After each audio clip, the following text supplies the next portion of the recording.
சின்ன வயசுலேருந்தே எங்கள் அம்மாவுக்கும் அப்பாவுக்கும் ஒரு கேள்வி கேட்பாங்க எல்லாருமே. எத்தனை குழந்தைங்கன்னு கேட்பாங்க. 2 பொண்ணு அப்படி சொல்லுவாங்க. ஏன் பையன் இல்லையா, பையன் இல்லைங்களான்னு கேட்பாங்க. அவங்க 2 பேத்துக்கு என்ன பதில் சொல்கிறதே தெரியாது.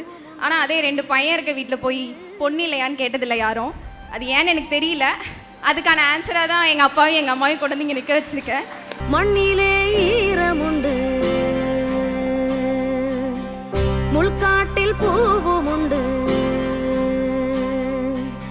அதுக்கு வழிநடத்தி கூட்டிகிட்டு போகிற அந்த கோச்சிங் சென்டருக்கு எனக்கு ரொம்ப ரொம்ப நன்றி. இந்த வாழ்க்கையில் மறக்கவே மாட்டேன். எங்கே போனாலும் உன்